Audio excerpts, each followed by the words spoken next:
berlangsung dengan penuh kecurangan yang melibatkan Presiden Joko Widodo dan penyelenggara negara lainnya. Keterlibatan Presiden Joko Widodo untuk memenangkan anak kandungnya menjadi perhatian internasional. Hal ini terlihat dari pernyataan anggota Komite HAM, Center for Civil and Political Rights, CCPR PBB, Bakrewali Ndiaye. Ia menyatakan bahwa Presiden Joko Widodo terlibat mengkondisikan pemilu sehingga mengakibatkan pemilu 2024 berlangsung tidak netral yang merusak ajas jujur dan adil sebagaimana ditentukan pasal 22E ayat 1 Undang-Undang Dasar 1945. Tiga hal penting yang menjadi perhatian serius dari Bakrewali Ndiaye. Yang pertama, adanya putusan Mahkamah Konstitusi, selanjutnya kami sebut Mahkamah, mengenai perubahan syarat usia calon presiden dan calon wakil presiden yang diubah di menit terakhir. Pendaftaran capres-cawapres sehingga anak presiden yang belum berumur 40 tahun dapat ikut pencalonan.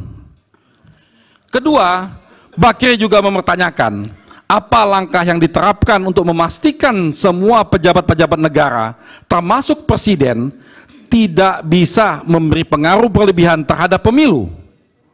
Yang ketiga, Bakri juga bertanya, apakah pemerintah Indonesia sudah menggelar penyelidikan guna mengusut kecurigaan intervensi pemilu tersebut.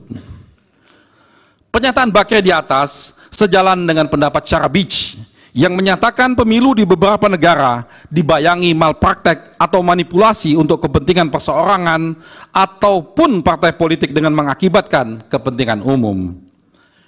Bentuk-bentuk malpraktek dalam pemilu menurut Sharabeach dapat dikelompokkan dalam tiga jenis, yaitu manipulasi terhadap peraturan perundang-undangan pemilu, manipulasi pilihan pemilih yang bertujuan untuk mengarahkan atau mengubah pilihan pemilih dengan cara-cara yang manipulatif, dan ketiga, manipulasi terhadap proses pemungutan dan penghitungan suara hingga pemilu berakhir.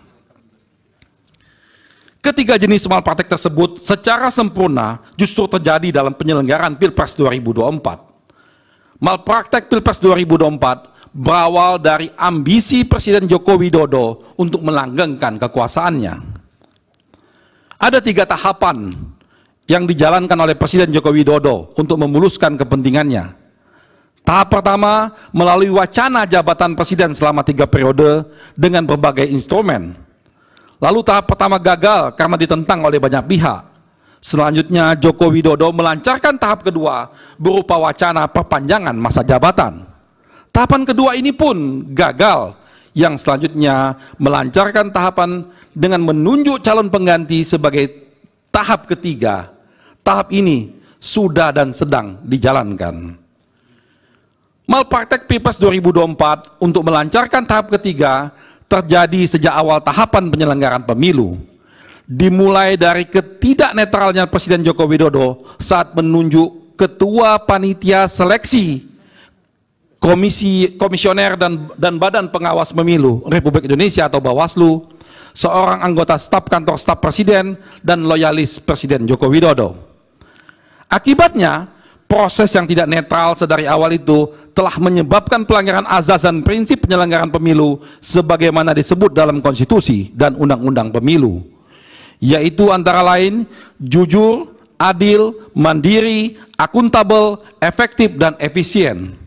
Penempatan figur yang memiliki konflik kepentingan tersebut sedari awal menyebabkan integritas penyelenggara pemilu telah dinodai dan menyebabkan integritas lembaga penyelenggara pemilu KPU, Bawaslu, dan DKPP didelegitimasi dan dirusak sehingga berada di titik memalukan.